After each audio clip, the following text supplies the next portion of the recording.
that does bring us to chapter 45, which is the leader of the second ascension.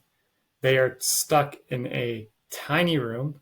Spider is there with Callisto, and Spider wants Volk's equipment.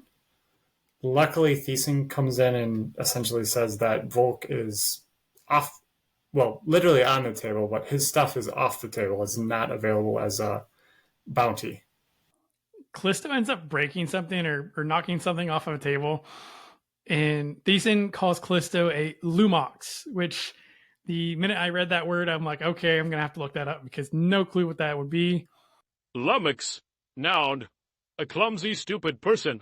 And of course, Thesin, of all people, would call him a Lumox. We also find out that the mother of shapeshifters is there as well, and Thesin wants to create items out of it. Again, a lot of really strong magics there. It is the one thing that is also off the table, so Callisto wanted to take Mother of Shapeshifters as his prize, his payment, but he'll have to find something else. Thesin ends up touching Spider. Callisto backs her up. It essentially says that if he touches her again, he's going to have to deal with Callisto, no matter who he is or what previous agreement they had. We also find out that Callisto retrieved a piece of the world serpent for the Autarch, but the piece that they still need is the Jade Runestone. Callisto also wants Volk as payment for his deeds, but Thesin says no to this. Callisto probably wanted him to lure Ilya. He also said Luther wasn't an option as well, so Callisto's still really trying to hunt down Ilya and knowing that they're possible to use as bait. I feel like Callisto should have been like, okay, what can I have in here? You told me I could get a payment of something. Tell me what is allowed to be taken. I know. He feels like a kid running around. Bunch I have of 100 tickets. What Walk into this room, and I can only imagine how cramped this room is starting to get as more and more people come in. We do see Akiva, who's the King Basilisk Arcanist, and Orwin walks in as well. There's also a lot of plague-ridden Arcanists coming in as well. We do see Rise, who is the Rizzle Arcanist, the Dreadform Rizzle meatbag. His eyes are trying to escape his face. He looks like he's plague-ridden. With him, he does also bring the Golden Kieran Arcanist, who's the Autarch. And the Autarch does have, on both of his shoulders, potential spaces for God creatures Arcanist marks to appear.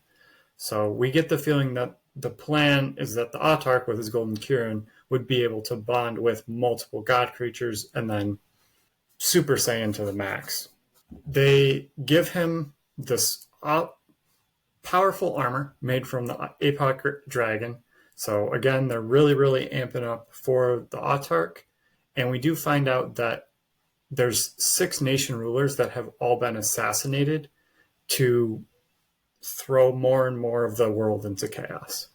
I think he also does this to set up, basically, whenever he bonds with the World Serpent, that they would be loyal to him, so that way he can shape their area, their country, their land, whatever, to suit them, to make them better, they prosper better. And so that way more people will fall under his control. Yeah, it puts him in prime position to take over the world.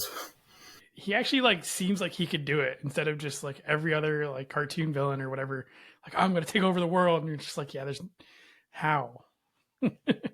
He's like, he's got a plan figured out. He does. And it's well thought out. So very, very concerning. And that does bring us to the end of chapter 45.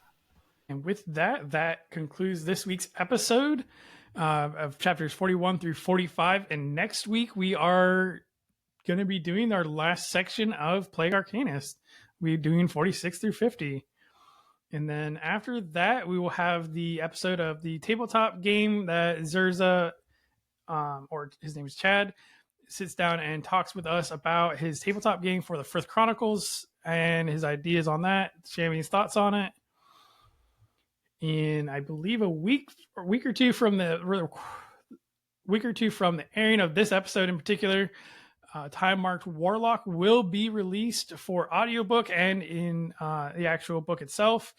If you are an ARC member or if you order directly from Shammy, she has some absolutely amazing looking metal bookmarks that she will send to you along with her really, really cool pillar quote boxes. So there's that. And if you want to check out her other works, she's got plenty of other things along with the Frith Chronicles, not even just within the series of this one, but the Nexus games, Half-Life, Empire, Star Mark, pretty much any genre you want as far as fantasy goes. She does kind of write a little bit of Eric, Scott, and I want to thank everyone for listening today. We post a new episode every Wednesday morning at 11 Eastern, 10 Central, and 8 Pacific Standard Time. We are on all podcasting platforms and are also on YouTube as well for video. After the additional episode airs, we post chapter-by-chapter videos every day in a smaller, easier-to-digest format.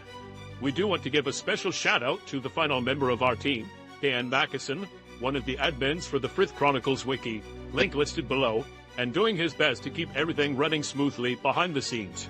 If you want to reach out to us, you could email us at frithguildpod@gmail.com or on Facebook or any other social media by searching for Frith Guild Podcast.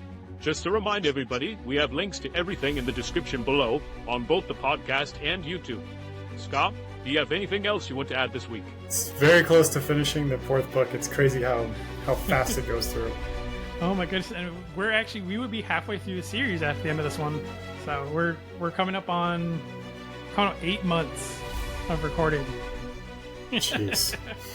And we're about halfway through the series, so we do appreciate everybody for listening on, and we look forward to hearing from you next week. Thank you.